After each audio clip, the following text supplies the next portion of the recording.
En Mateo 24, en los versículos 37 al 39, Jesús cuenta cómo los días en los que vivió Noé serían un reflejo del fin de los tiempos. En el día en el que el Hijo del Hombre se manifieste, la sociedad sería como en los días de Noé. Se cuenta cómo llevaban a cabo sus actividades diarias, se casaban, se daban en matrimonio, comían, bebían y no prestaban atención. A pesar de 120 años de predicación, no sabían que se avecinaba el diluvio. Así será el día, dice Dios, en que el Hijo del Hombre se manifieste. La historia se repite. Estoy seguro que el Señor está observando desde el cielo. Jesús dijo, como en los días de Noé, así será la venida del Hijo del Hombre.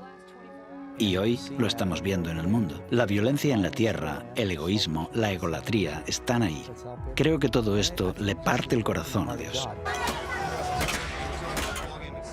Quizá la lección práctica más importante que podemos aplicar en la actualidad es: ¿qué significa subirse al arca? Vivimos en el tiempo del juicio, vivimos en el ocaso de la historia del mundo. Estamos ante el umbral de la eternidad. Y la gente tiene que darse cuenta de que es un periodo fascinante, más que ningún otro en la historia. Porque el mundo está siendo puesto a prueba y ahora es cuando la gente tiene que prepararse para encontrarse con Dios.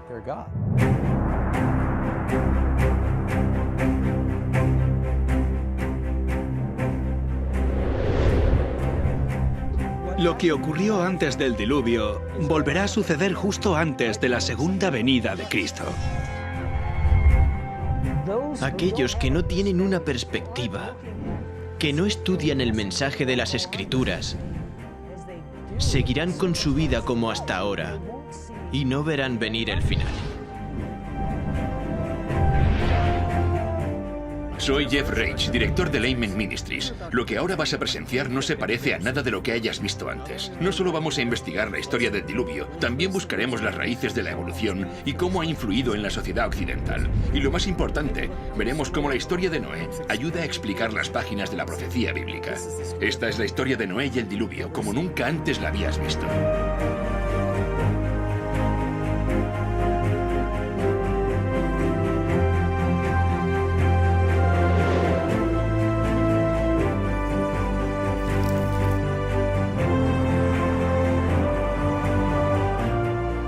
Hoy muchos cristianos esperan la próxima venida de Cristo y se preguntan qué le deparará al planeta Tierra. Harían bien en volver a leer la historia de Noé y el diluvio, porque esa extraordinaria historia de la Biblia revela más del futuro de lo que muchos de nosotros pensamos. De hecho, las pruebas están por todas partes.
Dios es amor. Su naturaleza, su ley es amor. Siempre lo ha sido y siempre lo será. Cada parte de la creación, desde el más pequeño de los insectos que flotan bajo un rayo de sol hasta las vastas galaxias en el lejano espacio exterior, todo es la expresión de su amor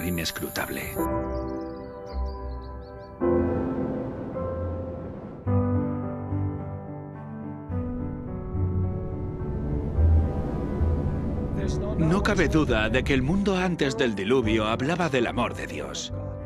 Todo era absolutamente precioso. Su amor se expresaba en todo lo que se podía ver. Desde la forma de vida celular más pequeña al ser más complejo creado por él, Adán, todo era perfecto. Si pudiéramos viajar al pasado para saber cómo era el mundo antes del diluvio, pensaríamos que era prácticamente otro planeta. Abundaban los alimentos. Abundaba la belleza en la naturaleza. Las montañas no eran escarpadas, inhóspitas, ni peligrosas como las de hoy.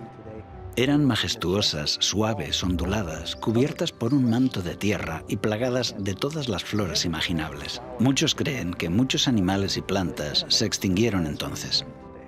No había frío extremo, ni calor extremo, ni climas áridos. El clima no era extremo.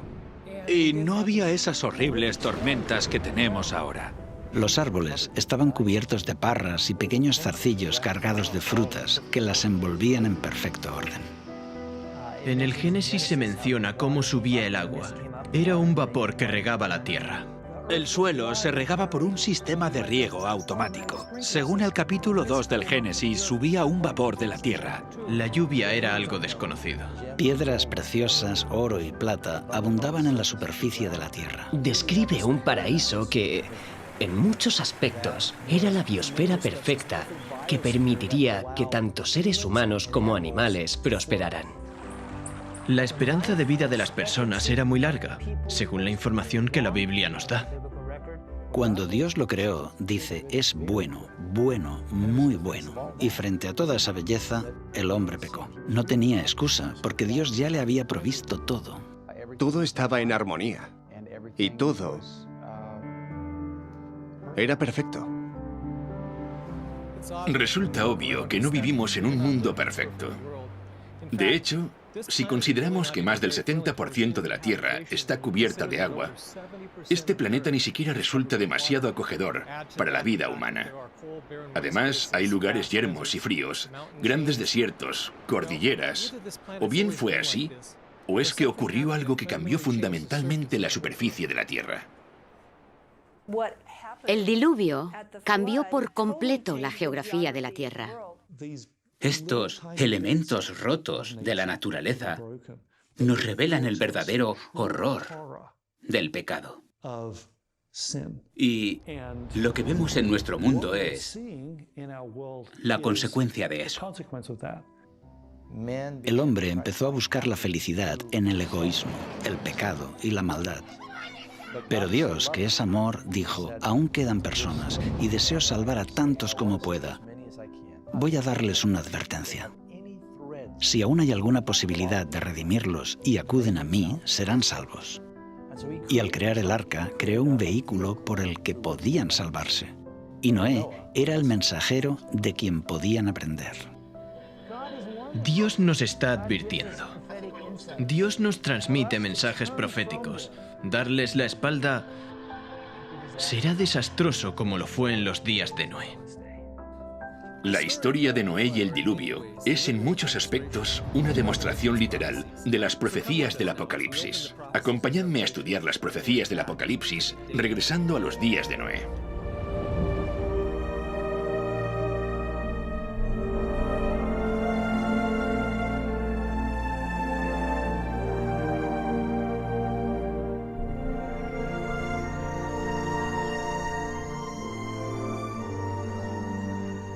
En los días de Noé había signos de decadencia, pero la tierra era aún rica y hermosa gracias a la providencia divina.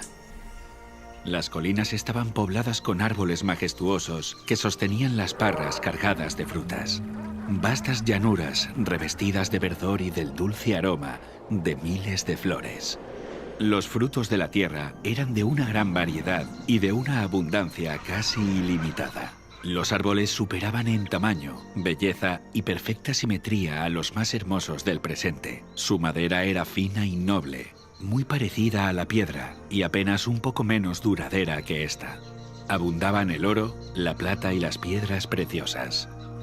La raza humana aún conservaba mucho de su vigor original. Solo unas pocas generaciones habían pasado desde que Adán tuvo acceso al árbol de la vida, y la vida del hombre aún se contaba en siglos.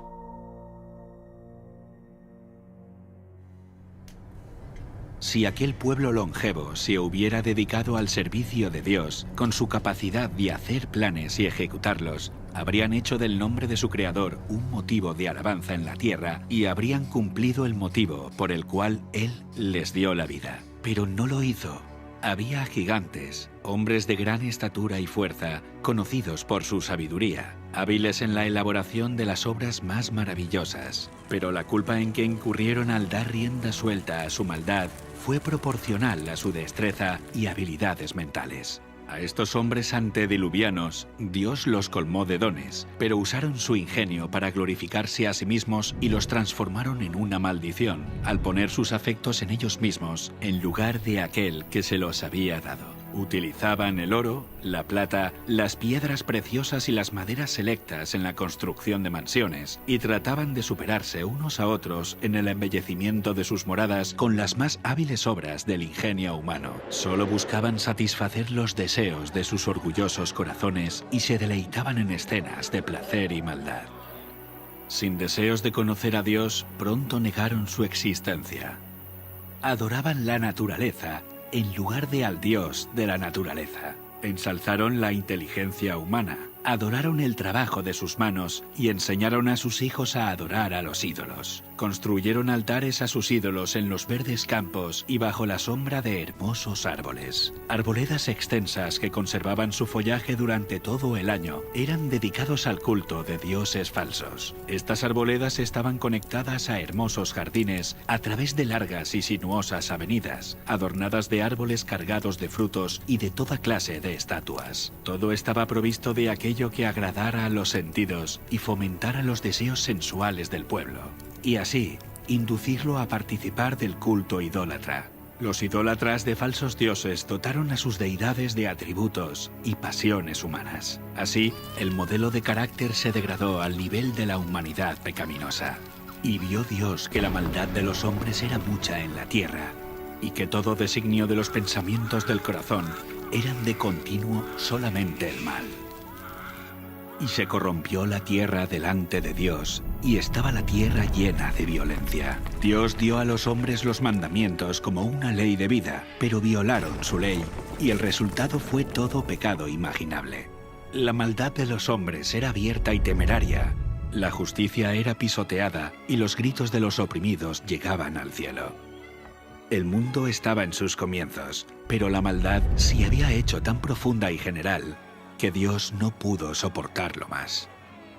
Y dijo: raeré de sobre la faz de la tierra a los hombres que he creado. Declaró que su espíritu no contendería para siempre con la humanidad culpable. Si no cesaban de contaminar con sus pecados el mundo entero y sus ricos tesoros, Él los borraría de su creación y destruiría todas las cosas que con tanto amor les había brindado. Acabaría con los animales del campo y la vegetación, que les suministraba abundante abastecimiento de alimentos, y transformaría la bella tierra en un vasto escenario de desolación y ruina.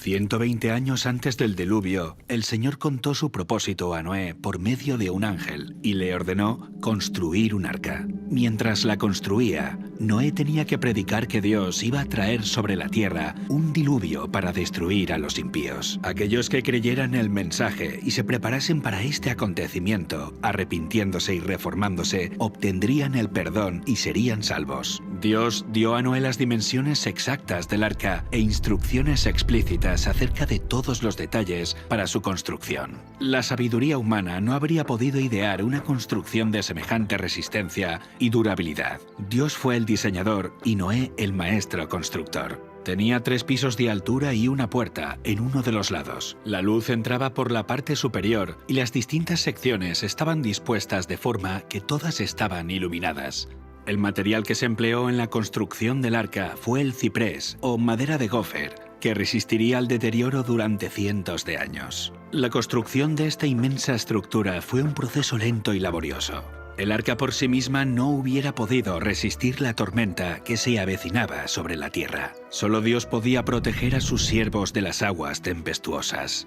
Por la fe, Noé, cuando fue advertido por Dios acerca de cosas que aún no se veían, con temor preparó el arca en que su casa se salvaría, y por esa fe condenó al mundo y fue hecho heredero de la justicia que viene por medio de la fe. Mientras Noé daba al mundo su mensaje de amonestación, su trabajo daba testimonio de su sinceridad. Así su fe se perfeccionó y se manifestó. Dio ejemplo al mundo creyendo lo que Dios le había dicho. Todo lo que poseía lo invirtió en el arca. Mientras construía aquel enorme barco en tierra seca, multitudes de todas direcciones se acercaban para contemplar aquella extraña escena y oír las fervientes palabras de tan singular predicador. Cada martillazo dado en la construcción del arca era un testimonio para la gente. Aún así, no se arrepintieron delante de Dios. No quisieron renunciar a sus pecados. Durante el tiempo que aún quedaba hasta el diluvio, su fe fue puesta a prueba, pero no pasaron la prueba. Vencidos por la incredulidad reinante, se unieron a sus antiguos compañeros para rechazar el solemne mensaje. Algunos estaban plenamente convencidos y hubieran atendido las palabras de advertencia, pero eran tantos los que se burlaban y los ridiculizaban que terminaron participando de ese mismo espíritu. No todos los hombres de aquella generación eran idólatras, en el sentido estricto de la palabra. Muchos decían adorar a Dios. Afirmaban que sus ídolos eran representaciones de la deidad y que a través de ellos la gente obtenía un concepto más claro del ser divino. Al tratar de representar a Dios mediante objetos materiales, cegaron sus mentes respecto a la majestad y el poder del Creador. Dejaron de ver la santidad de su carácter y la naturaleza sagrada e inmutable de sus requisitos. A medida que el pecado se generalizaba, este cada vez parecía menos grave y declararon que la ley divina ya no estaba en vigor, que era contrario al carácter de Dios castigar la transgresión, y negaron que sus juicios se dejarían sentir en la tierra.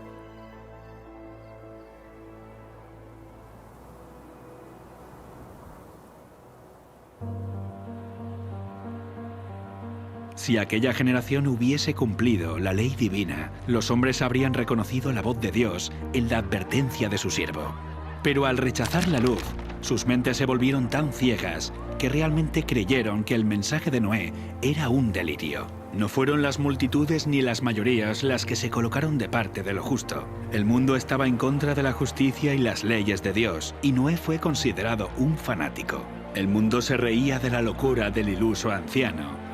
En lugar de humillar sus corazones ante Dios, ellos persistieron en su desobediencia y maldad, como si Dios no les hubiera hablado a través de su siervo. Pero Noé se mantuvo como una roca en medio de la tempestad. Rodeado por el desdén y el ridículo popular, se distinguió por su santa integridad y su fidelidad inquebrantable. Sus palabras iban acompañadas de poder. Su relación con Dios le proporcionaba la fuerza del poder infinito. Durante 120 años, su voz anunció a oídos de aquella generación acontecimientos que, según la sabiduría humana, estaban fuera de toda posibilidad. El mundo antes del diluvio razonaba que durante siglos las leyes de la naturaleza habían permanecido inalterables. Las estaciones se habían sucedido unas a otras en orden. Nunca antes había llovido. La tierra se había regado por una niebla o rocío. Pero con su obstinada resistencia a los reproches de la conciencia, aquella generación llenó la copa de su iniquidad y maduró para la destrucción. Su tiempo de gracia estaba a punto de concluir. Noé había seguido fielmente las instrucciones que había recibido de Dios. El arca se había terminado como el Señor había dictado, e hizo provisión de alimentos para hombres y animales. Y entonces el siervo de Dios hizo su última solemne súplica a la gente. Con anhelo indecible, les rogó que buscaran refugio mientras aún era posible encontrarlo.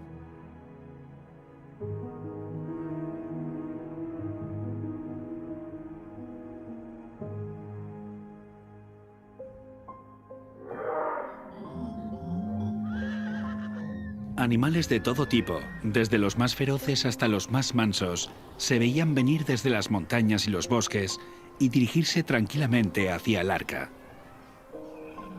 Se oyó un ruido como de un fuerte viento, y he aquí los pájaros, que venían de todas direcciones en tal cantidad que oscurecieron los cielos. Entraban en el arca en perfecto orden.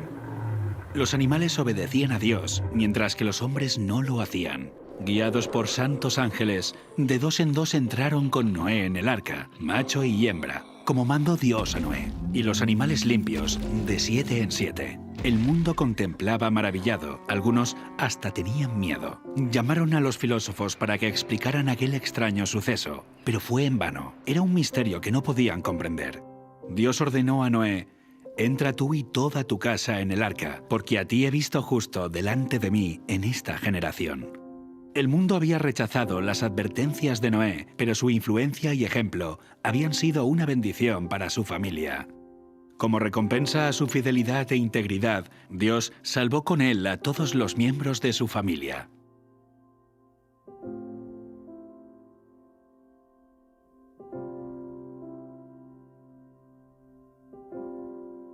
La misericordia dejó de suplicar a la raza culpable. Los animales de los campos y las aves del aire habían entrado en su refugio. Noé y su familia estaban dentro del arca. Después, el Señor cerró la puerta. Se vio un relámpago deslumbrante y una nube de gloria aún más brillante descendió del cielo para colocarse ante la entrada del arca. La puerta maciza que no podían cerrar los que estaban dentro fue puesta lentamente en su sitio por manos invisibles. Noé quedó adentro y los que habían desechado la misericordia de Dios quedaron fuera. El sello del cielo fue puesto sobre la puerta. Dios la había cerrado y solamente Dios podía abrirla. Durante 7 días, después de que Noé y su familia hubieran entrado en el arca, no aparecieron señales de la inminente tempestad. Pero al 8º día, las nubes cubrieron los cielos. A estas le siguió el estallido de los truenos y el destello de los rayos. Pronto empezaron a caer grandes gotas de lluvia. El mundo nunca había presenciado nada parecido y el miedo asaltó el corazón de los hombres. Todos se preguntaban secretamente: ¿será posible que Noé tuviera razón y que el mundo esté condenado a la destrucción? El cielo se oscurecía cada vez más y la lluvia era más fuerte.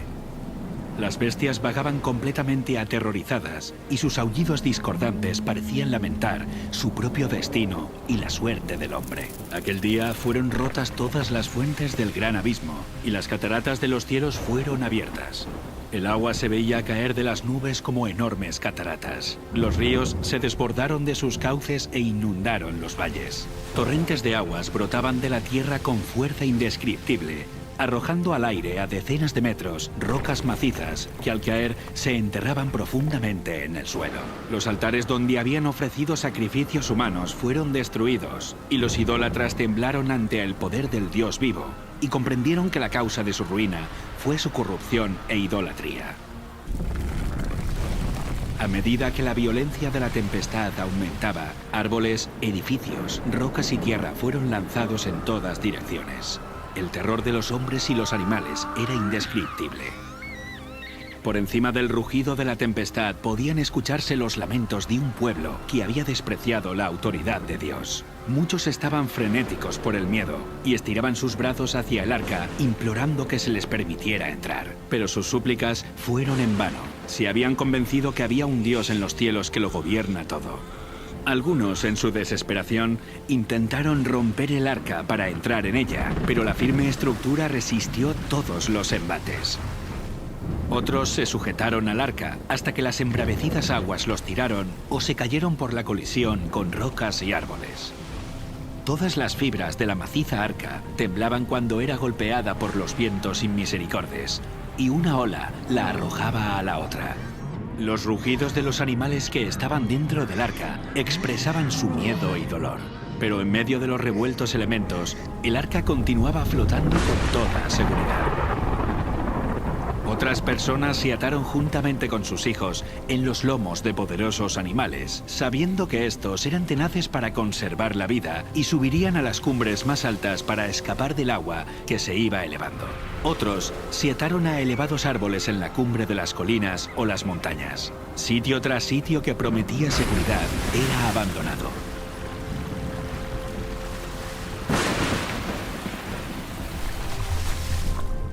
medida que las aguas subían más y más, la gente huía a las elevadas montañas en busca de refugio. En muchos lugares, hombres y animales luchaban por el mismo sitio, hasta que ambos eran barridos por la furia del agua. Desde las cimas más altas, los hombres contemplaban un enorme océano sin costas. Las solemnes advertencias del siervo de Dios ya no eran objeto de ridículo y mofa. ¿Cuánto habrían deseado los pecadores condenados recuperar la oportunidad que habían dejado escapar? ¿Cómo rogaban que se les concediera una hora más de gracia, otra manifestación de misericordia, otra invitación de los labios de Noé? Pero ya no escucharían más la dulce voz de la misericordia. El amor, no menor que la justicia, exigía que los juicios de Dios pusieran fin al pecado. Las aguas vengadoras barrieron el último refugio, y los que habían despreciado a Dios murieron en las oscuras profundidades. Por la palabra de Dios, el mundo de entonces pareció anegado en agua. Pero los cielos y la tierra que existen ahora están reservados por la misma palabra, guardados para el fuego en el día del juicio y de la perdición de los hombres impíos. Otra tormenta está por venir, y el pecado y los pecadores serán destruidos. Dios es amor. Aún así hay un límite de tiempo para soportar la maldad. Vimos que Dios envió una inundación de agua para limpiar la maldad de aquella época. Pero nos queda una pregunta. ¿Podría haber habido una catástrofe mundial sin que hubiera dejado evidencias de que realmente ocurrió? El diluvio universal es más que una historia en un libro. Está escrita en la tierra. Y estas evidencias físicas permanecen como testigos y son un aviso para nosotros. Comencemos investigando el juicio.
Una de las características únicas y más hermosas del Gran Cañón son los estratos sedimentarios de diferentes colores que están en las paredes del cañón a lo largo de kilómetros. Estos niveles están formados por roca caliza y arenisca, que es lo que genera ese arco iris en las rocas. Es una de las cosas que hace que el Gran Cañón nos parezca tan bonito cuando lo contemplamos. Pero estos estratos no son únicos del Gran Cañón, aunque nos dan una gran pista acerca de cómo se formó. Los estratos rocosos que vemos en la Tierra por todas partes, por lo general están en capas. Casi todas las rocas sedimentarias están depositadas por el agua. Vemos que los estratos de roca están formados por turbiditas. Los materiales de arrastre, junto con la sucesión de catástrofes, provocarían una acción turbidítica y el depósito de estos sedimentos. El agua trae lodo o arena o materiales más duros, los lleva y los deposita en un estrato. Así es como se forman las típicas rocas que vemos en la columna estratigráfica. Hay diferentes tipos de sedimentos que terminan formando estratos de rocas, cada uno con un aspecto muy diferente entre sí, uno encima del otro. Pero la cuestión es, ¿cuánto tiempo pasó desde la formación de uno de estos estratos hasta el siguiente? La tendencia general es creer que a lo largo de millones de años, el océano avanzó sobre el continente, depositó una capa de sedimentos y luego se retiró, dejando el suelo seco otra vez. En este periodo seco, que habría durado decenas de millones de años, este sedimento habría sido expuesto a los elementos del clima y la erosión. Si la capa no se cubre lo suficientemente rápido, suceden muchas cosas. Las plantas crecen, las raíces la atraviesan, los animales quedan enterrados, las corrientes de agua abren canales y galerías. no se mantiene intacta. Decenas de millones de años de acción atmosférica y erosión generarían una gran cantidad de irregularidades entre estos dos estratos, como por ejemplo colinas y valles, pero no es lo que vemos. Hay poca variación entre estos niveles. Son muy planas. Y el tiempo que debe pasar entre un estrato y otro, supuestamente, podría ser de 10 millones de años, de 15 millones, hasta de 150 millones de años, como se puede ver en cierto lugar del Gran Cañón, en los depósitos del Gran Cañón. Habría mucha erosión. De hecho, tanta erosión que todo el registro debería haberse borrado por completo. La tasa promedio de erosión es de unos 61 milímetros por cada 1000 años. Aplicando la tasa de erosión de 61 milímetros por cada 1000 años, a lo largo de un periodo de 150 millones de años, no deberíamos tener 90 metros de erosión, ni 900 metros de erosión, sino unos 9 kilómetros de erosión. Todos los sedimentos juntos que componen los estratos del Gran Cañón deberían haber soportado una erosión 6 veces mayor. A pesar de esto, los estratos son horizontales. Esto nos dice que se depositaron rápidamente en una sucesión muy rápida. ¿Es realista pensar que pasaron 150 millones de años y este estrato permaneció intacto? No se erosionó formando galerías. Es como si no hubiera pasado el tiempo entre los diferentes estratos. El clima está en continuo cambio y la superficie de la Tierra cambia con él. Las tormentas eléctricas, inundaciones, huracanes, terremotos y el viento, entre otros factores, transforman y esculpen la superficie de nuestro planeta. Estos elementos siempre depositan sedimento o erosionan los sedimentos presentes, provocando que las superficies se vuelvan irregulares. El tiempo hace que cambie. Así que cuando vemos los puntos de contacto entre estos estratos de sedimento y no constatamos evidencias de erosión o de acumulación, no encaja la idea de que pasaron millones de años sin que esta superficie se viera alterada.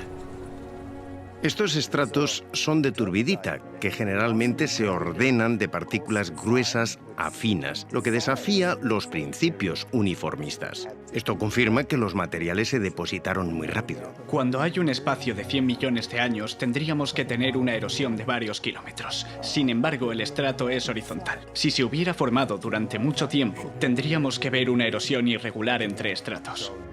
La falta de erosión confirma que se trata de un periodo de tiempo corto, no uno largo. La horizontalidad de los estratos nos habla de un pasado completamente diferente. Y este es el tipo de información que encontramos en el diluvio del Génesis. No podemos ver la erosión de millones de años porque nunca existieron. Esto es lo que las rocas nos cuentan. Pero la erosión no es lo único que falta. De hecho, tampoco aparecen capas enteras de sedimento que representan millones de años.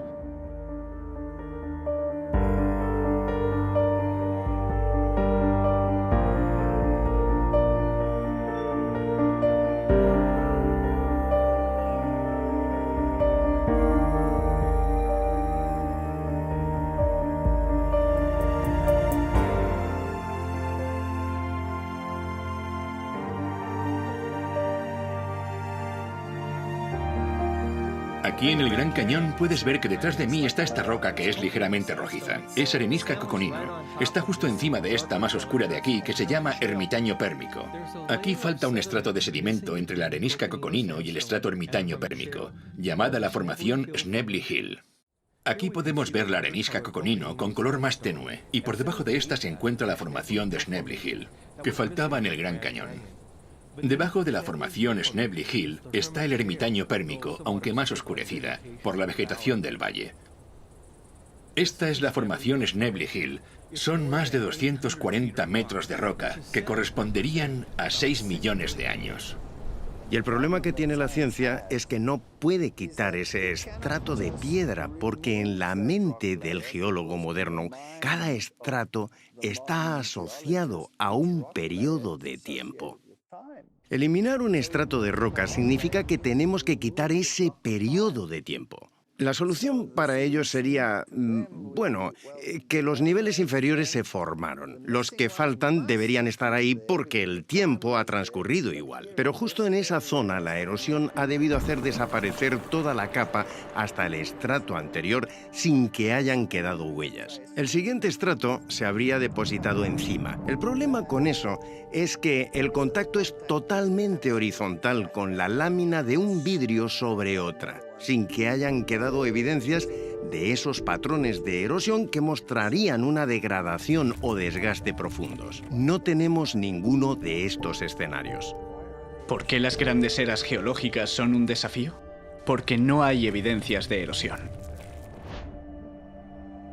La formación de Snebly Hill no se encuentra entre estos dos estratos y no hay ninguna evidencia de erosión.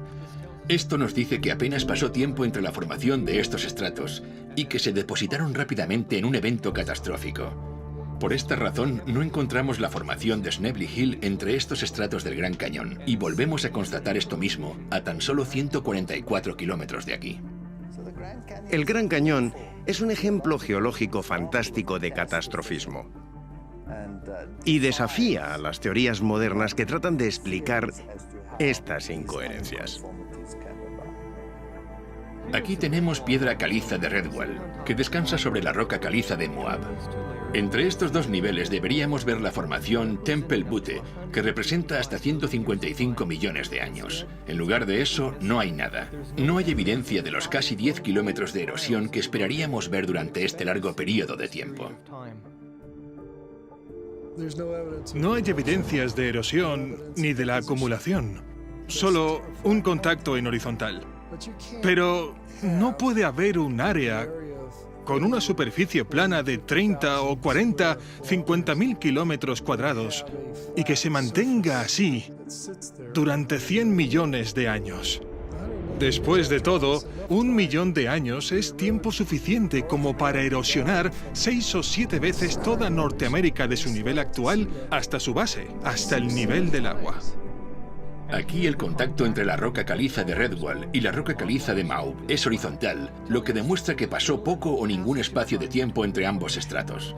Los 150 millones de años que faltan entre estos dos estratos no se corresponden con la columna estratigráfica. Por esta razón, los servicios del parque han colocado una señal que confirma esta inconsistencia. Hemos visto solo unos pocos ejemplos de estas incoherencias, y en ninguna de ellas hubo ni erosión ni acumulación durante los supuestos periodos de millones de años. Este es un problema serio para los evolucionistas, pero no es nada en comparación con la llamada Gran Discordancia, un vacío de tiempo de más de 1.000 millones de años. Y adivina qué, el contacto entre estos dos estratos es plano, igual que los otros estratos. Es interesante que cuando descendemos al nivel del río Colorado, encontramos lo que se llama el período precámbrico. El material volcánico que se encuentra ahí es bastante duro y está muy mezclado. Por encima de este encontramos sedimentos del Cámbrico, que están depositados sobre este. Estos están mucho más organizados. Es un estrato encima del otro. Soy plenamente consciente de la gran discordancia, del Gran Cañón, entre el Precámbrico y el Cámbrico. No pasa inadvertida. Está presente todo el tiempo. La gran discordancia del Gran Cañón son 1.200 millones de años que faltan entre el nivel del Precámbrico y el Cámbrico. Durante este tiempo deberíamos observar 72 kilómetros de erosión irregular. Esto es tiempo suficiente como para erosionar los 40 kilómetros de la corteza terrestre 2 veces. Pero el nivel cámbrico yace horizontal sobre el nivel precámbrico. Y de nuevo el punto de contacto entre ambos es horizontal, lo que nos dice que la acumulación de estos estratos no es el resultado de 1.200 millones de años de erosión, sino la evidencia empírica de una catástrofe ocasionada por una amplia superficie de agua en un periodo de tiempo muy corto. En el nivel cámbrico, las cosas cambian de repente. La mayoría de las divisiones o filos de animales aparecen de pronto en el nivel cámbrico. No son solo especies aisladas, sino filos enteros aparecen de repente. Eso es asombroso. Un filo es una categoría muy amplia de animales. Por ejemplo, el filo molusca comprende desde todos los caracoles y las babosas hasta los calamares y pulpos, y todos estos animales pertenecen a este grupo. ¿Aparecieron simultáneamente? ¿Al mismo tiempo? Esto no deja mucho margen para los lentos procesos evolutivos. Aquí hay un problema grave para la evolución. Los evolucionistas son conscientes de ello y lo llaman la explosión cámbrica.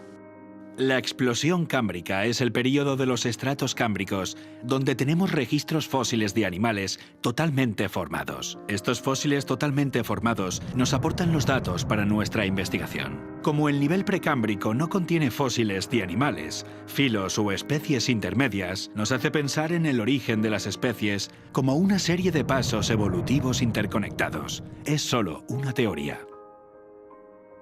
¿Qué nos muestra? ¿Son pruebas de la evolución? Difícilmente. Son pruebas de la creación. Este nivel precámbrico llamado roca basal solo contiene fósiles de organismos unicelulares y algunas criaturas de cuerpo blando como gusanos y medusas. Esto encaja con el registro bíblico porque antes del diluvio no había patrones de clima severos o grandes catástrofes que enterraran o fosilizaran animales más grandes. Sin embargo, el nivel cámbrico que está inmediatamente por encima de esta es el primer nivel sedimentario que se depositó durante el diluvio. Es por eso que vemos que es aquí donde aparecen de pronto los animales, filos completamente formados. No hay evidencias de especies intermedias o lentos procesos evolutivos, porque esto nunca sucedió. Estos estratos de sedimentos en el Gran Cañón no son evidencia de la evolución. Son testimonios imparciales de un diluvio catastrófico. Cuando vemos el tamaño de estos depósitos, nos muestran que este diluvio catastrófico fue a escala mundial.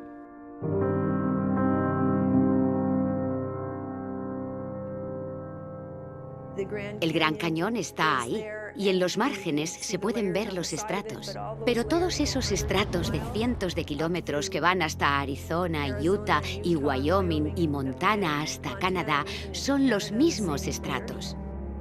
La arenisca Tapiz que se encuentra en el fondo del Gran Cañón fue la primera capa que depositó el diluvio. Va desde México, pasa por toda América del Norte, hasta Groenlandia. La formación Morrison cubre 643.000 kilómetros cuadrados, desde Nuevo México hasta Canadá, y la arenisca de San Pedro cubre aproximadamente 800.000 kilómetros cuadrados. Cuando pensé en cómo estos estratos estaban dispuestos, todos están en horizontal. No hay interrupciones entre ellos. No es solo que los estratos se asentaron rápido, sino que entre uno y otro no hubo millones de años de erosión. La ausencia de la erosión entre los estratos sedimentarios en el Gran Cañón muestra que se depositaron rápidamente a consecuencia de una catástrofe. Pero además, el hecho de que estos estratos se extiendan cientos de kilómetros atravesando varios estados hasta Canadá muestra que la magnitud de la catástrofe fue mucho mayor de lo que el mundo haya experimentado en la actualidad.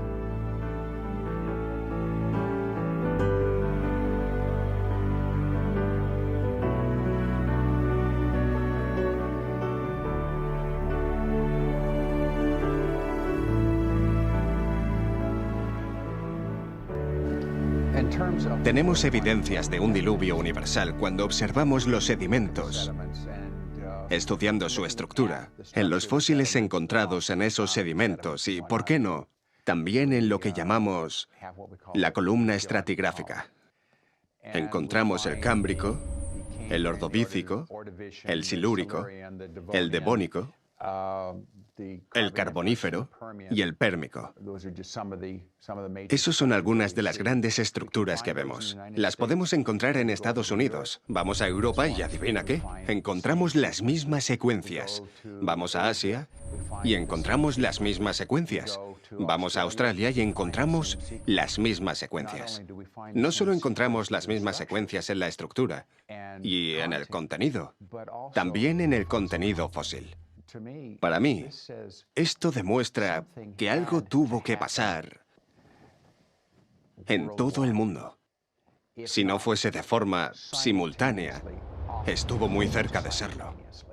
Para que se depositaran estos sedimentos y todas las estructuras sedimentarias. Intento centrarme en las cosas que se han registrado y nos han ayudado a darnos cuenta del aspecto universal del diluvio.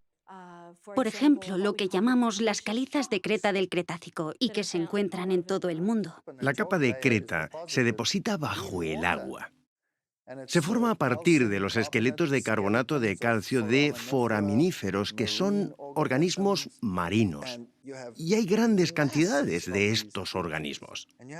Este estrato se extiende en todo el continente y de continente a continente. Y solo pueden depositarse estando bajo el agua. Por lo tanto, todo el mundo debió estar bajo el agua al mismo tiempo. Estas son pruebas tan convincentes de un diluvio universal que realmente uno necesita de mucha imaginación para contemplarlo como una serie de avances y regresiones periódicas del mar.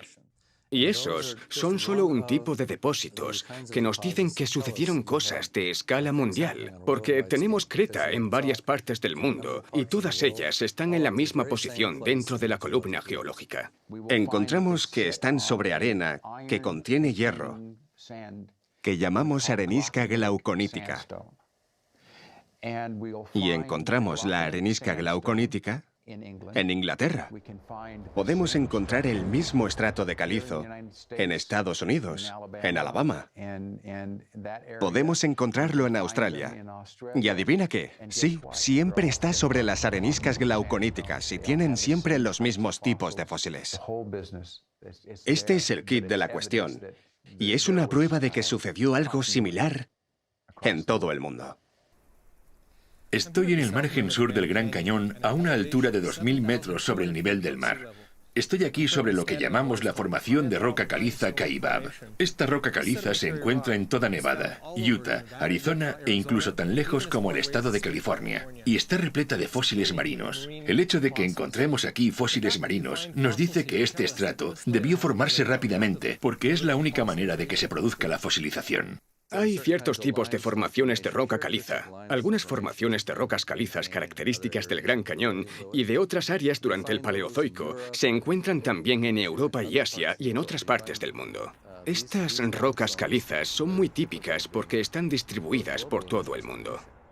En los estratos hay cosas que aquí son características y que están en todo el mundo. Un poco más arriba se aprecian otras características iguales en todo el mundo y un poco más arriba las rocas presentan otras características homogéneas en todo el mundo y así podríamos seguir. Hay muchos ejemplos de esto. Pero ¿por qué están en todo el mundo? La mejor forma de explicarlo es mediante una catástrofe a nivel mundial. La extensa distribución de caliza de Creta y otras capas sedimentarias se corresponde con lo que se esperaría ver en una catástrofe mundial. Pero los fósiles considerados con frecuencia como pruebas de la evolución, en realidad son evidencia de la historia del diluvio del Génesis. Encontrar los mismos fósiles en las mismas capas, en todo el mundo, es otro punto destacado que da consistencia al relato de un diluvio universal, un fenómeno mundial. Y cuando vemos los registros fósiles, encontramos fósiles más pequeños, menos complejos en el fondo. Y conforme subimos por la columna estratigráfica, encontramos una complejidad cada vez mayor. Y esto ha llevado a muchas personas a creer en una progresión evolutiva en el registro fósil que iría de lo simple a lo complejo. De hecho, no sucede así. No existe ningún animal simple. Todo animal, toda criatura encontrada es muy compleja. Mucha gente habla sobre eso como la primera aparición de vida. Quisiera sugerir que no deberíamos verlo como un registro de vida, sino un registro de muerte. Es el primer registro preservado de las cosas que murieron. Tenemos esta compleja destrucción por agua, el diluvio. Y conforme estos sedimentos se están depositando, también se depositan y quedan atrapadas las formas de vida conforme van muriendo. De más sencillos a más complejos a más complejos. Es obvio que si cubres un medio con turbidita, los seres que viven en el fondo quedarán enterrados en el fondo. Los que nadan en un nivel superior quedarán enterrados en un nivel más alto. y los que están en la parte superior los encontraremos arriba. Eso es exactamente lo que vemos. Encontramos que los peces están fosilizados en su posición de nado, algunas veces con comida en su boca. Es una muerte instantánea. Los fósiles solo se forman cuando se entierran con rapidez. Para tener un entierro rápido se necesita una catástrofe, una avalancha de barro provocada por lluvias intensas o por un diluvio.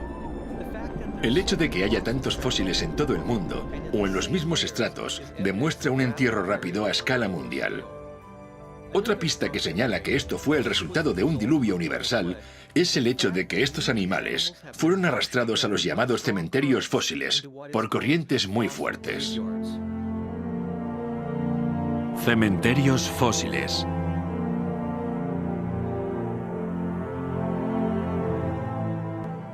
Los cementerios fósiles son algo con lo que la mayoría de las personas no están familiarizadas. Están asociadas a una mortandad masiva. Eso significa que muchos animales murieron y fueron enterrados casi al mismo tiempo.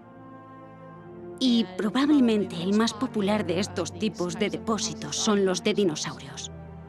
Pero hay zonas de concentración que siempre me han hecho pensar. Tenemos que entender cómo se comportan los sedimentos. Tal vez se trataba de zonas bajas y esos animales fueron arrastrados y depositados en una depresión, de manera que las aguas que movían estos cuerpos los concentraron ahí. Encontramos este tipo de cosas en todo el mundo. Por ejemplo, hay estratos en el centro de Utah con braquiópodos. Los braquiópodos son como las almejas. Hay, quién sabe, millones de estos organismos formando estos estratos. Eso es un cementerio fósil, una cantidad de fósiles desmesurada. En este momento estoy trabajando en un yacimiento óseo en Wyoming, donde tenemos restos de 10.000 dinosaurios o más. Esto verdaderamente nos habla de una catástrofe. No se forman yacimientos óseos sin que haya una catástrofe. Al menos en nuestro yacimiento encontramos que los huesos no están como esperaríamos que estuvieran si un grupo de animales hubiera muerto en un periodo de tiempo muy amplio. En lugar de eso, los huesos están desarticulados y organizados según su tamaño. Hay huesos grandes al fondo y huesos pequeños arriba. Y la única manera de que esto pase es que toda esta gran cantidad de restos fueran transportados como si una corriente los arrastrara hacia las aguas más profundas y los huesos se clasificaran conforme se iban moviendo. Por ejemplo, la cuenca Karoo es enorme y los dinosaurios y las criaturas están orientados según la dirección de la corriente del agua. El pensamiento moderno diría que estos animales debieron depositarse en cuencas de ríos y después se esparcieron prácticamente por todo el continente. Eso sería un río gigante. No es algo que suceda hoy en día. Habría que imaginarse un mundo completamente diferente en el pasado. Hay tantas cosas que apuntan hacia un diluvio universal.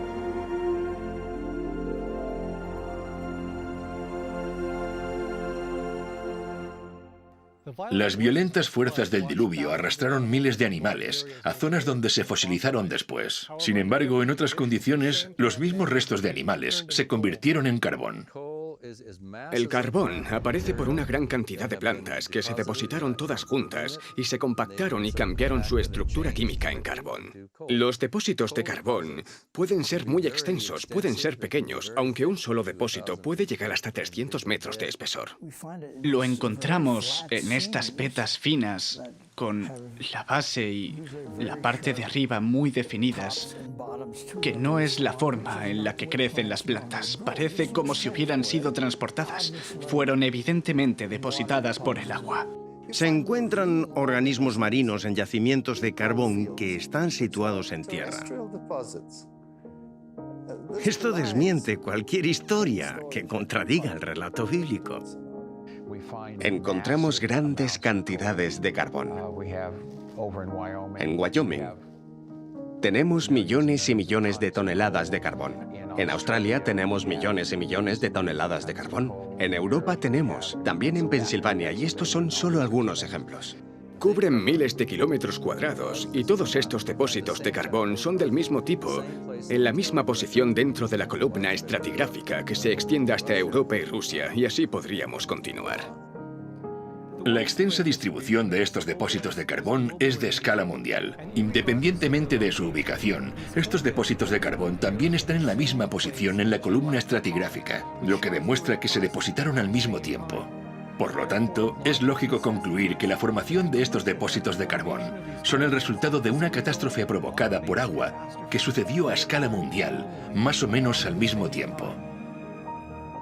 Se estima que se necesitan de 600 a 900 centímetros de vegetación para formar 30 centímetros de carbón. Algunos depósitos de carbón tienen más de 30 metros de espesor, lo que requeriría más de 60 o 90 metros de vegetación cubriendo un área de decenas de miles de kilómetros cuadrados. Cuando los científicos ven la cantidad de carbón que tenemos en la Tierra hoy en día, se dan cuenta de que no hay forma de que la vegetación del planeta pudiera cubrir esa cantidad de carbón. Y estoy de acuerdo con eso. La diferencia es que ellos creen que el carbón es el resultado de la acumulación de millones de años de vegetación. Pero la Biblia nos dice que la Tierra antes del diluvio era un planeta verde y exuberante.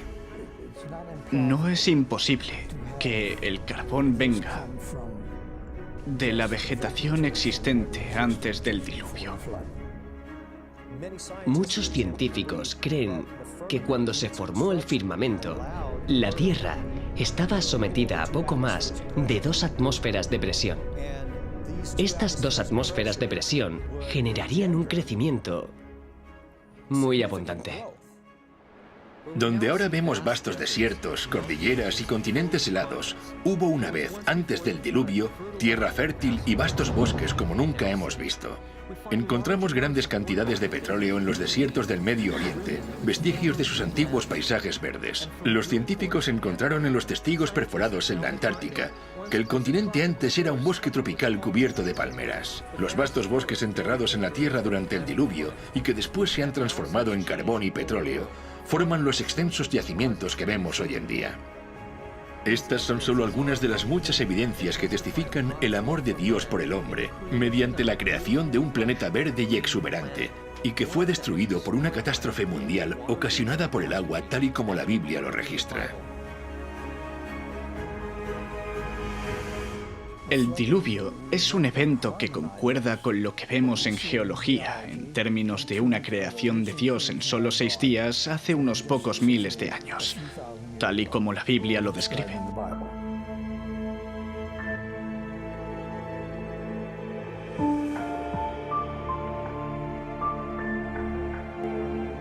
Hay tantas evidencias que no es posible investigarlas todas en tan poco tiempo, pero mirando a gran escala todo el panorama, vemos que la Tierra nos habla por sí misma.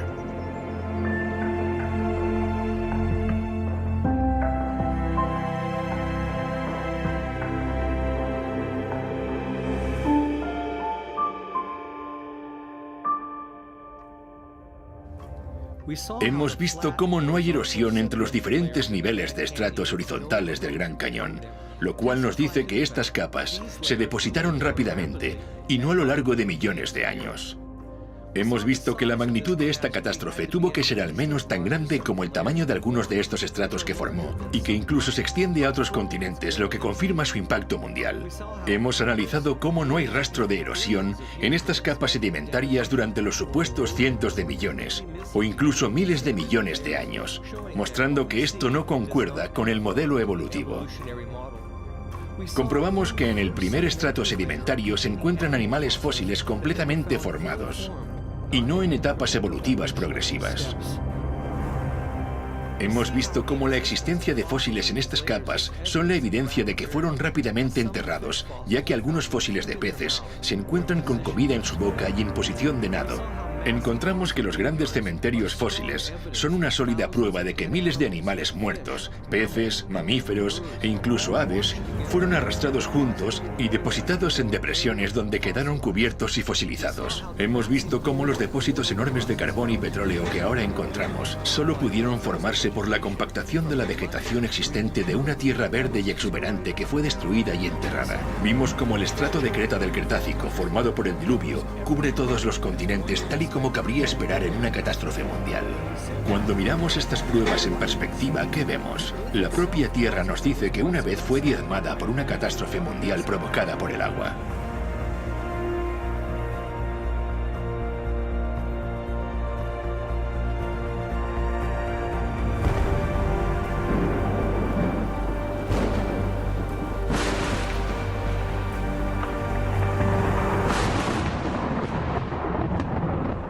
o habla a la tierra y ella te enseñará. Los peces del mar te lo declararán también. ¿Qué cosa de todas estas no entiende que la mano de Jehová la hizo?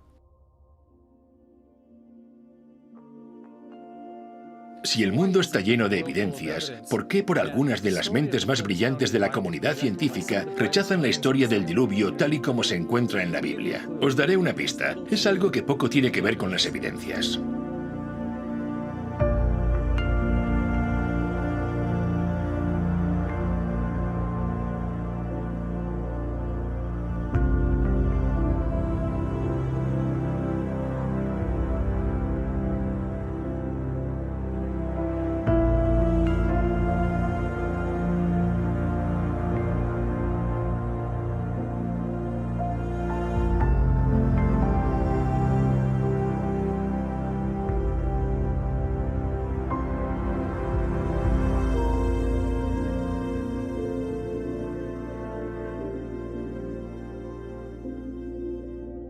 La Biblia nos da una explicación de la historia. Cuando la Tierra y la vida fueron creadas perfectas, pero todo cambió por culpa del pecado. Si eso es verdad, ¿por qué tantos científicos se oponen radicalmente a este punto de vista? La razón tiene más relación con la forma de ver el mundo que con las evidencias. Dejar a un lado las creencias religiosas no resuelve el problema. El prejuicio no es un problema religioso, es un problema humano. No importa lo que profesemos, tanto si yo digo que soy cristiano y rechazo la biología evolutiva, como si soy un evolucionista y rechazo el cristianismo, o si me encuentro confundido en algún punto intermedio. En cualquier caso, todo lo que hacemos, todo lo que vemos, todo lo que decimos y comprendemos, nuestra visión del mundo, cómo formulamos nuestras ideas, nuestros pensamientos a partir de lo que vemos y conocemos del mundo alrededor de nosotros, se ven afectados inalterable e inevitablemente por estas dos visiones. La visión del mundo tiene una fuerte influencia en lo que percibimos y el tipo de preguntas que nos hacemos. Si tu interpretación de los datos está limitada por tu forma de ver el mundo, es obvio que vas a reducir el tipo de conclusiones a considerar. Así que, por ejemplo, cuando tienes una visión del mundo materialista y observas las células, estas máquinas moleculares increíbles que yo tanto disfruto estudiando, o la información registrada en el ADN, hay ciertas teorías que puedes considerar a partir de los datos recogidos. Pero si eres un materialista, ninguna de tus teorías te van a sugerir que una mente inteligente escribió esa información en el ADN. Esa teoría no está permitida. La evolución contradice las leyes de la física. Todo se transforma de un nivel superior a uno inferior. Siempre hay una regresión, nunca sucede al revés. Es la ley de la termodinámica, y la vida desafía la ley de la termodinámica. Así que tenemos una teoría que básicamente viola cada una de las leyes de la física y aún así es una de las teorías más reconocidas e incluso está protegida por la legislación. Es increíble. La ciencia se define como una exploración sistemática que construye y organiza el conocimiento en forma de explicaciones comprobables y predicciones sobre el universo. El problema que tiene la evolución es que sus explicaciones no se pueden comprobar. La evolución necesita que algo que no está vivo pueda por sí mismo crear algo vivo. Este misterioso suceso no se ha observado en ningún lugar de la naturaleza ni en un laboratorio y por lo tanto no sigue el método científico, así que no puede establecerse como un hecho científico. Toda la vida se compone de ADN, una forma muy compleja de organizar la información. La razón por la que los procesos naturales no pueden ni nunca producirán vida es porque los procesos naturales no generan ni organizan información. La organización requiere de inteligencia. Donde vemos evidencia de organización, vemos evidencia de Dios. Por lo tanto, la revelación más suprema que el estudio de la ciencia y del mundo natural puede otorgarle a la humanidad es el descubrimiento de lo sobrenatural. A pesar de esto, el prejuicio del orgullo humano y el empeño del hombre por mantener una visión del mundo sin Dios influye en nuestros tribunales e instituciones educativas que hasta la fecha ordenan por ley que se enseñe la evolución como un hecho infalible. La gente me pregunta, ¿por qué la ciencia parece estar cada vez más segura de mantener una explicación evolucionista sobre el origen de la vida? ¿Es porque tenemos más datos? No, en realidad no es eso. Es porque esa visión del mundo nos da confianza, nos atrae cada vez más, y pienso que en parte se debe a las batallas políticas sobre lo que tiene que enseñarse en las escuelas públicas. Cuando dicen que tienes que enseñar eso, entonces básicamente lo que están diciendo, en mi opinión personal, es que todos los profesores tienen que mentir, porque tienen que proclamar esa teoría que es una hipótesis de la ciencia moderna. Cuando hay otras teorías que explican mejor lo que vemos y que están excluidas. Si expusieran a los estudiantes ambas teorías para que pudieran compararlas y elegir, sería justo. Pero la forma en la que se está haciendo ahora está fuera de toda lógica. En los libros de texto no se habla de Dios, ni en los libros de texto científicos, ni en los artículos científicos. Dios no aparece. Pero, ¿y si Dios existe? Así no hay forma de encontrar la verdad. De esa forma, la visión del mundo limita las cosas. Una de las cosas que realmente aprecio de la visión bíblica del mundo y que adoptan los cristianos es que es liberadora. No podemos decir que toda la realidad es solamente lo que podemos ver físicamente. No hay nada que nos diga que esa es la única realidad. Prefiero un enfoque más amplio. Incluyamos a Dios dentro de las posibilidades y volvamos a mirar las evidencias científicas. Las evidencias científicas apuntan a Dios. Cuando alguien dice, bueno, no me voy a involucrar con la religión o con la Biblia porque no es ciencia, creo que está siendo innecesariamente limitado y elimina la posibilidad de investigar algo que puede ser real.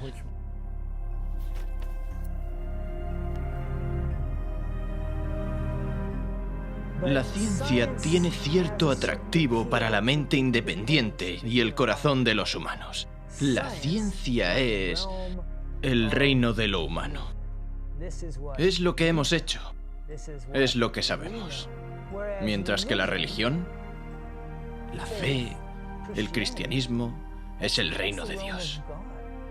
Pienso que el principal impedimento para aceptar la historia bíblica de los orígenes son las consecuencias que conlleva aceptarlo.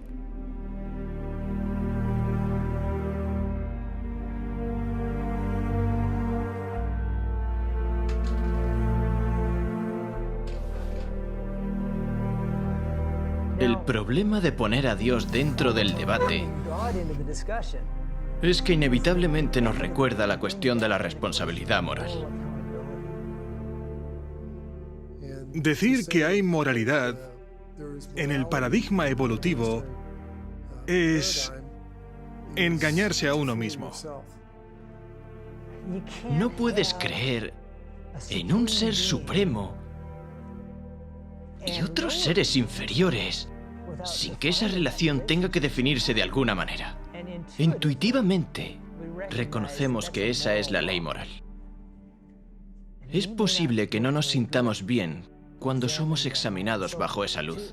Así que para escapar del concepto de juicio, para escapar de la responsabilidad moral, hay una tendencia natural a querer olvidar al Creador. En consecuencia, cosas como la historia del diluvio, las pruebas que aún son visibles en la Tierra, son cosas para las que, a veces subconscientemente, nos gusta encontrar una explicación alternativa. Nos sentimos cómodos escapando de la idea de responsabilidad moral.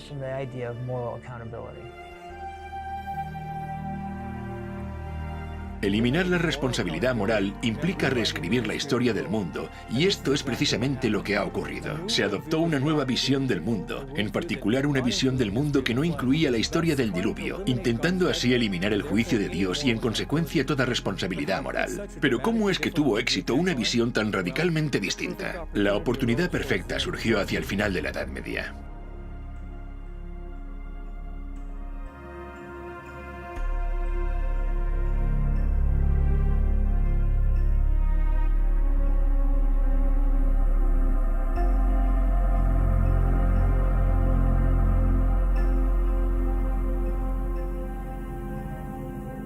Cuando miramos la cultura popular de nuestros días, la historia del diluvio no es algo que generalmente se acepte como literal. Así que es muy fácil decir que nadie cree en eso. Bueno, eso nos lleva a preguntarnos, ¿qué pasó con los últimos miles de años? Y la respuesta es, todo el mundo cree en eso. De hecho, la historia del diluvio universal se ha escrito en todas las épocas, en las culturas de todo el mundo. Todas las culturas tienen la historia de un diluvio. Todas enseñan lecciones sobre esta historia. En cada cultura las lecciones son diferentes, pero lo creían. ¿Por qué no lo creemos ahora? A veces los estudiantes me preguntan cómo la ciencia llegó a tener el punto de vista que tiene ahora, que niega los milagros y tiene una fuerte reticencia a creer en la creación. Para comprender eso tenemos que ir a la historia. Nuestra sociedad ha estado sometida bajo toda una estructura de pensamiento intelectual fabricada y dirigida a desacreditar la historia del diluvio, la historia del mundo y la historia de la creación.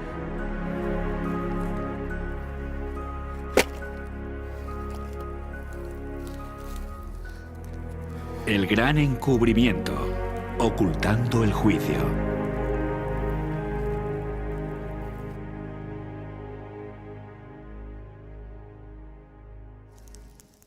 Toda la superficie de la Tierra ha cambiado a consecuencia de una catástrofe provocada por el agua. Y estas evidencias tan abrumadoras no pueden borrarse ni eliminarse. Así que en las mentes de los que rechazan la historia del diluvio, necesitan reinterpretarse. Y así es como pasó. Durante toda la Edad Media, algunos sectores de la sociedad eran muy autocráticos y dogmáticos y perseguían a la gente, lo que hacía que la vida fuera muy difícil para las personas. Los reprimían. ¿Y quiénes hacían eso? Bueno, eran los gobiernos y la Iglesia. Una de las cosas que el hombre más desea obtener es el dominio sobre el hombre. Durante el periodo medieval, la Iglesia era la que gobernaba el mundo. Durante la Edad Medieval, a lo largo de un periodo de 1500 años, la Iglesia Católica dominó en toda Europa.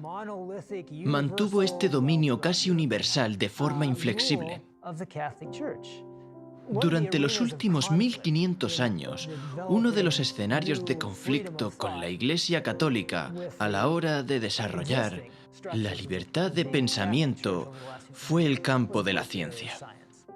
Son bien conocidas las historias de científicos que tuvieron conflictos con la Iglesia.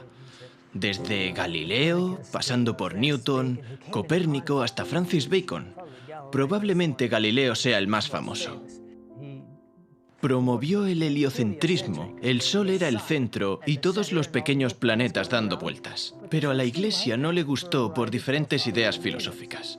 Poner la Tierra como el centro era importante desde el punto de vista filosófico. Era una marca de perfección en la creación de Dios.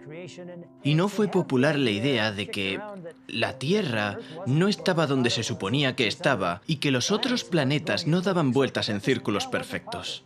La Inquisición llamó a Galileo, lo puso bajo arresto domiciliario, lo amenazó con severos castigos, posiblemente la muerte. Por desgracia, muchas veces recordamos esta historia para mostrar que entre el cristianismo y la ciencia hay un antagonismo que no se puede resolver. Esto no es lo que deberíamos aprender de esta lección, porque cuando vemos las enseñanzas de la Iglesia durante el medievo, en muchos casos no tiene nada que ver con lo que dice la Biblia. El mundo ha estado sometido a un pensamiento religioso muy rígido. Y cualquier cosa que se saliera de ese esquema tan restringido se consideraba que iba en contra de la verdad, en contra de Dios, contra la Biblia, y debía ser eliminado por la fuerza mediante la acción de la Inquisición y con la pena de muerte. Finalmente, se llegó a un punto en el que la gente estaba cansada de eso. Estaban hartos de eso. La Iglesia perdía credibilidad por culpa de eso, por la manera en la que trataban a la gente. Los gobiernos, la gente estaba harta de cómo los gobiernos los habían tratado, y esto hizo que los eruditos comenzaran a desvincularse de la autoridad y de estas instituciones autocráticas. Se veía a Dios como un Dios vengativo, que acechaba en el bosque esperando a que el transgresor hiciera algo mal. Y los reyes gobernaban no con amor, sino con codicia. Controlaban no por amor, sino a través del miedo. Y esto incluía a la Iglesia. Al ver que este poder abusivo había prevalecido en Europa, rechazaron rotundamente a la Iglesia católica. Y claro, según su forma de pensar, esto significaba que habían rechazado definitivamente el cristianismo. Eso hizo que la sociedad se volviera más atea. Y la mentalidad del hombre es, bueno, ¿cuál era esta fuerza que me restringía? La fuerza que restringe cualquier expansión de la mente es Dios. Así que deshagámonos de Él, deshagámonos de Dios para que podamos crecer intelectualmente. Eso es lo que sucedió en la Revolución Francesa.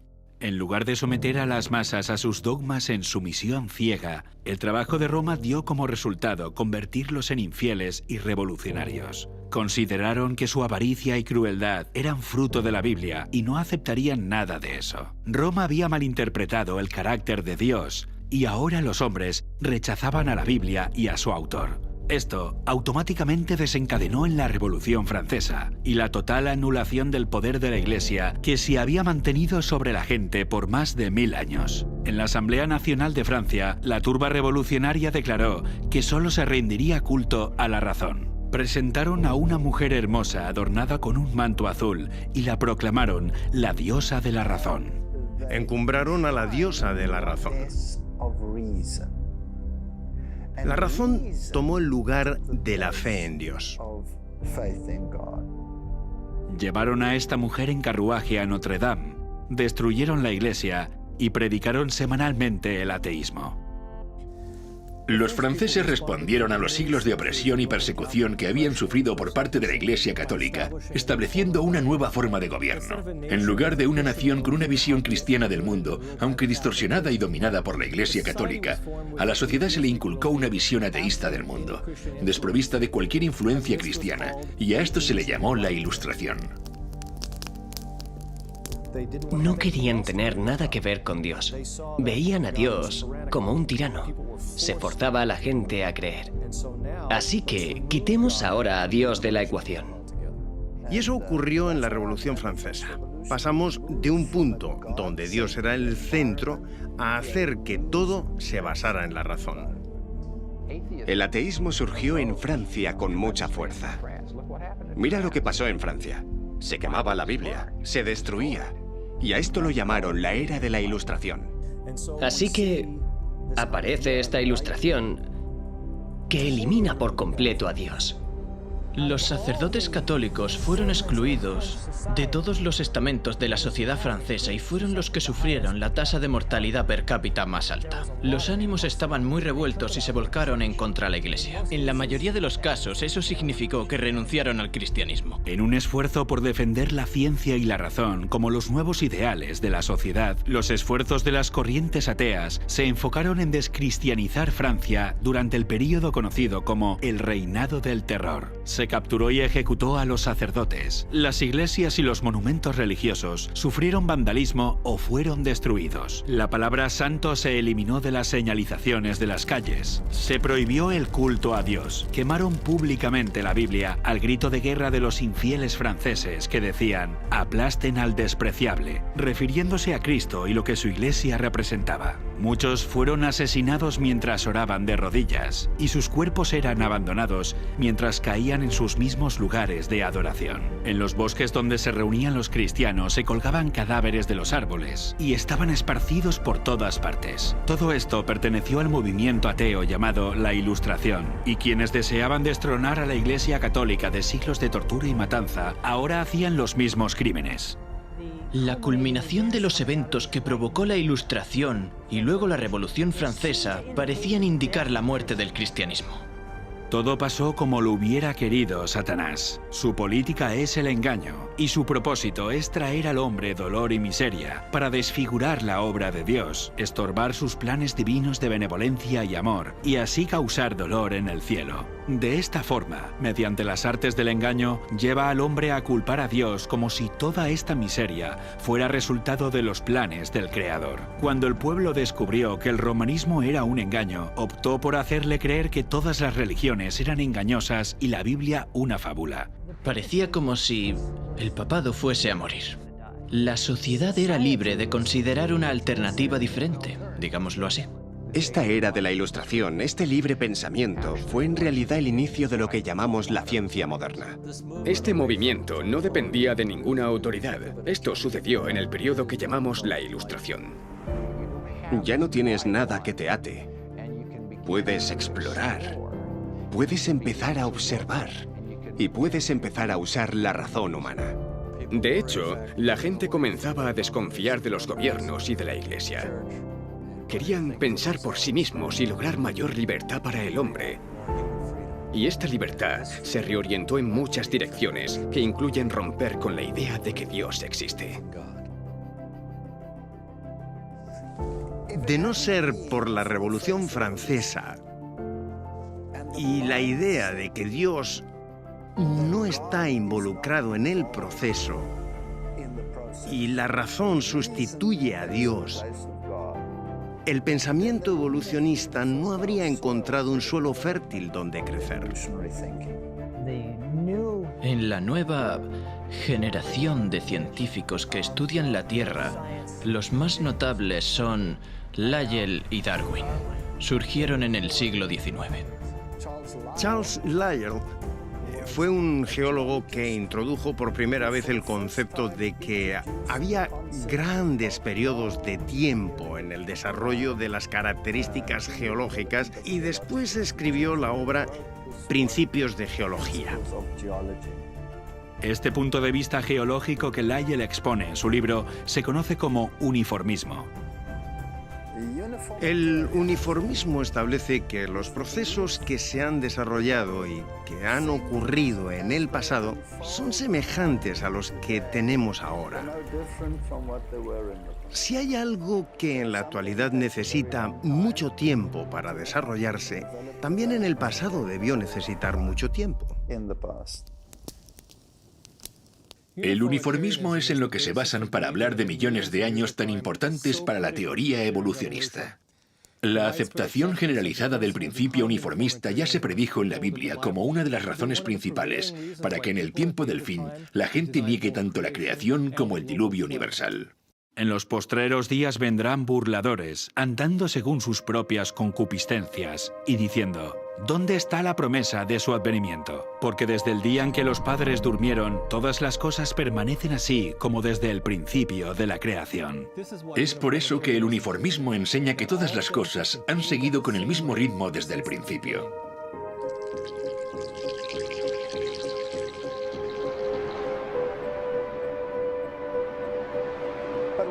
Pero ¿y si hay una catástrofe? Si hay una gran tormenta y todo el material que el uniformismo dijo que desaparecía lentamente, desaparece así de rápido. Y eso es lo que vemos.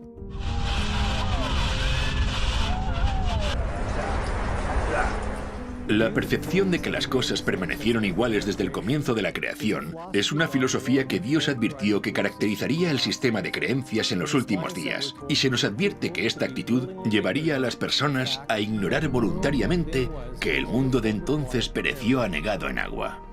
La profecía dice que ignoran voluntariamente, lo que significa que serían reacios a considerar toda evidencia acerca del diluvio. Y es precisamente así como Charles Lyell describió su punto de vista.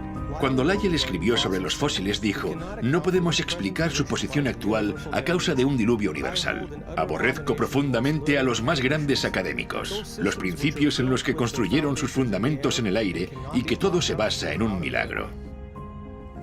Como naturalista, Charles Lyell rechazaba todos los milagros como una forma de explicación, pero no fueron sus observaciones científicas las que le llevaron a esta conclusión. Fue el compromiso con su propia visión del mundo. Él reveló sus prejuicios contra la historia del diluvio bíblico cuando escribió en una carta que la nueva interpretación de las eras geológicas liberarán la ciencia de Moisés. Estas ideas pasaron de Charles Lyell a un joven estudiante universitario de 22 años, Charles Darwin.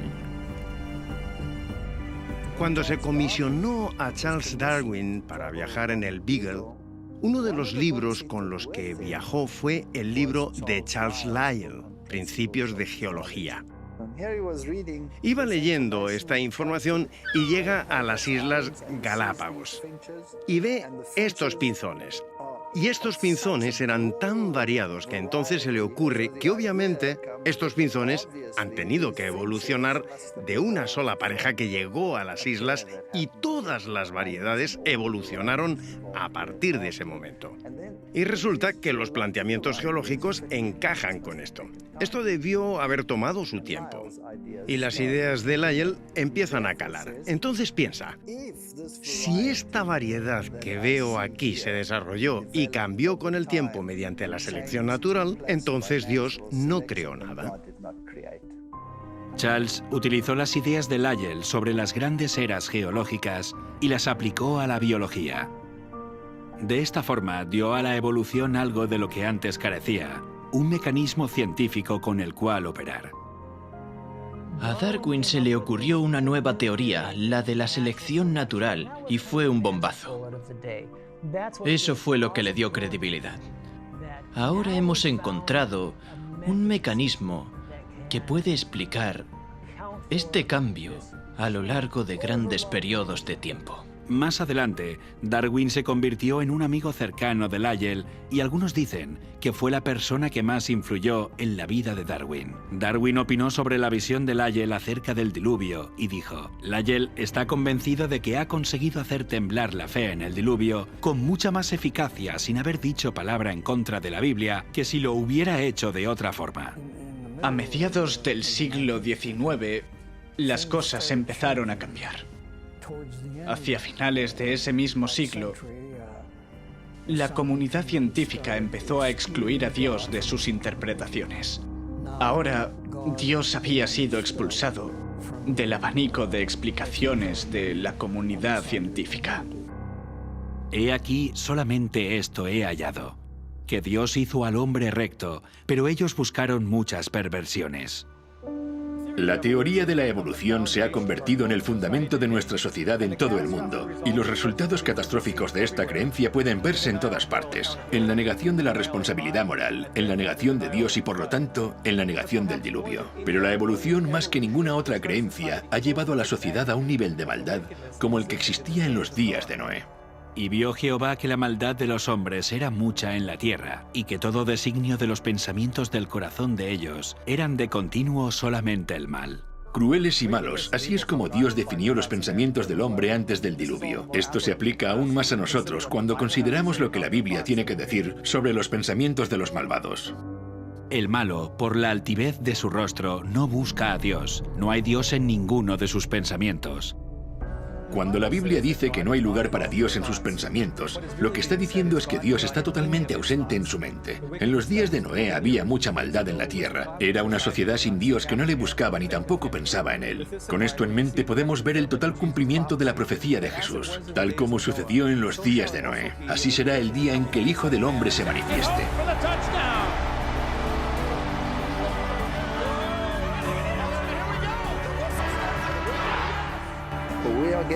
Estamos llegando a un punto en el que Dios está completamente excluido, incluso de los sistemas políticos y de las leyes que se aprueban. Le están borrando de la existencia humana y de la mente de forma totalmente intencional. Hoy nos encontramos en el mismo punto. Muchas cosas pasaron antes del diluvio. Concretamente, la Biblia nos dice que la tierra estaba llena de violencia. Y la gente, evidentemente, no solo eran culpables de ser violentos, más bien parece que se entretenían con la violencia. Y esto es algo que pasa actualmente en el mundo. Muchas personas sofisticadas y agradables se sorprenderían con la idea de ser culpables de asesinato, pero no le dan mucha importancia a entretenerse viendo cómo otras personas cometen asesinatos. Pasa lo mismo con el adulterio. La gente dirá que no cometerían adulterio, pero se entretienen viéndolo y la Biblia habla sobre esto. No solo son los que lo hacen, sino también los que se complacen con los que lo practican. En la actualidad tenemos el concepto de que se puede hacer lo que a uno le dé la gana. La falta de respeto a la palabra de Dios comenzó a finales del siglo XVIII y a comienzos del siglo XIX. La evolución eliminó la conciencia de que Dios es nuestro creador, que tenemos un creador, que tenemos un Dios personal y que hay un juicio. Si crees en la evolución, es absurdo creer en un juicio. Pero si no creemos que en el pasado Dios provocó el diluvio, ¿por qué voy a creer que Él va a destruir el mundo con fuego? No tiene sentido.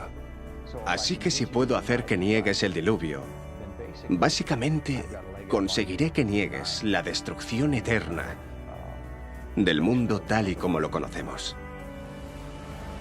Mientras nuestra cultura globalizada se aleja de la idea de que hay unos principios morales absolutos y nuestra cultura evita adoptar un modelo moral, vemos cómo se incrementa el sufrimiento, el crimen y la miseria de forma proporcional hasta el punto de que ni siquiera se respeta la vida misma. Mientras las cosas siguen empeorando en nuestro mundo, se hace evidente por qué es necesario un juicio justo y por qué también fue necesario en los días de Noé.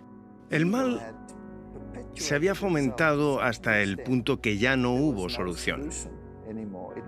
Habría continuado a ese nivel para siempre, lo que habría supuesto un universo de miseria eterna. ¿Quién querría vivir en un universo como ese durante toda la eternidad?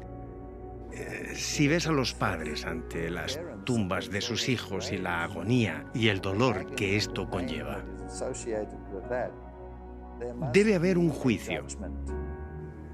Y es por eso que Dios ha marcado un límite para evitar que la humanidad fuese sepultada sin que quedaran testigos del amor de Dios y del propósito original de la creación, el de vivir en paz, armonía y amor juntos con Dios.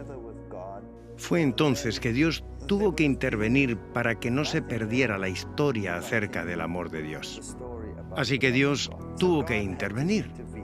Dios es amoroso, Dios es paciente, pero como le dijo Moisés, aunque es paciente y ofrece abundante perdón y misericordia, no tendrá por inocente al culpable. Hay un tiempo para el juicio. Y el Señor dijo, no contenderá mi espíritu con el hombre para siempre, porque ciertamente él es carne, mas serán sus días 120 años. El texto dice que hubo 120 años de avisos y súplicas. El juicio no vino así como así, aunque los que prefieren ignorar que Noé lo advirtió durante los 120 años que estuvo predicando, pueden pensar que sí lo hizo. El juicio siempre ha estado atenuado con la misericordia, pero la misericordia no impide el juicio. Llegará el momento cuando la lluvia caerá. Y Él destruyó el mundo con un diluvio. Y esta destrucción es la garantía de que vendrá otro juicio después de este. Y la Biblia dice que el siguiente juicio será por fuego. Y no vendrá en forma de diluvio de nuevo. Puede haber inundaciones intermitentes, pero el juicio final será por fuego.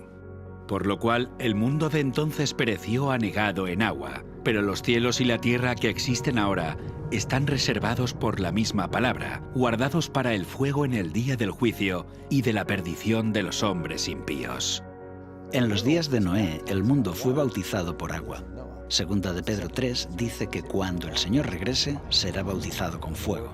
Después de esto, Él hará un cielo nuevo y una tierra nueva. Podemos decir que después del bautismo por agua en los días de Noé, la tierra nació de nuevo. Pero Dios protegió a Noé y a su familia. En la segunda venida también habrá un bautismo de fuego y Dios protegerá a su pueblo. El mismo mensaje que tenemos en el libro de Génesis se predicará de nuevo en el tiempo del fin.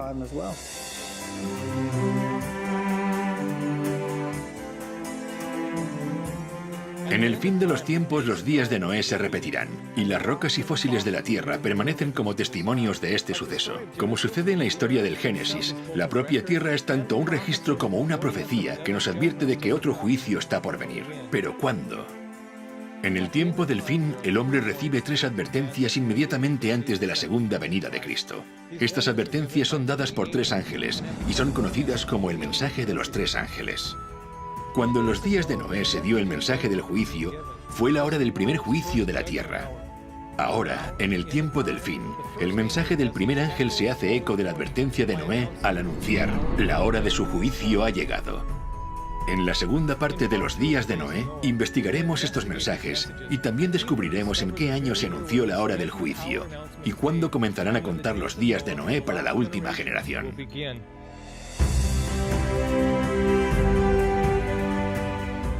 La historia del arca es prácticamente un paralelo al mensaje de los 3 ángeles.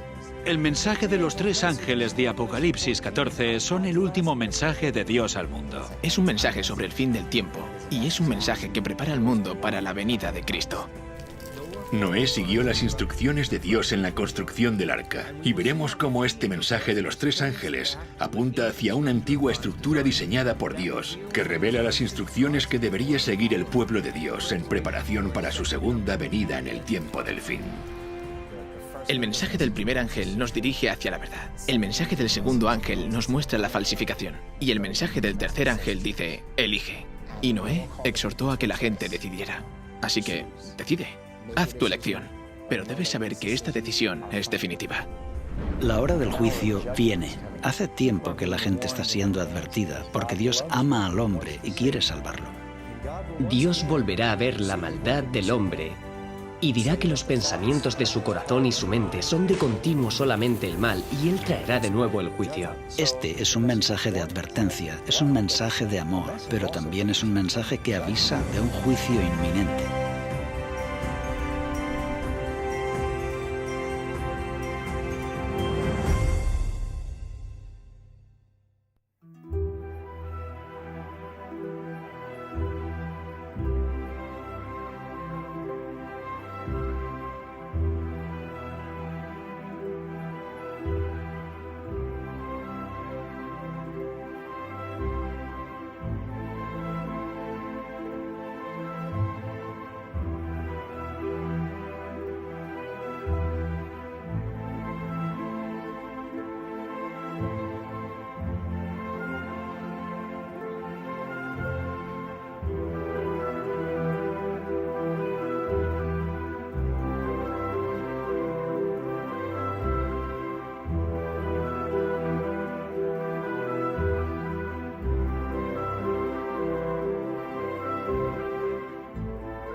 Cuando conocí la verdad bíblica, también fue el momento de tomar una decisión. Era ateo y la profecía me dijo que había un Dios. Así que he tenido que tomar decisiones, y las decisiones son difíciles. Cuando tomé la decisión de no creer más en la evolución, sino predicar sobre la creación, esto trajo consecuencias, porque yo era zoólogo y estaba en una universidad secular en el departamento de zoología. La consecuencia fue que renuncié. No estaba dispuesto a transigir con aquello por lo que creo que era un beneficio económico.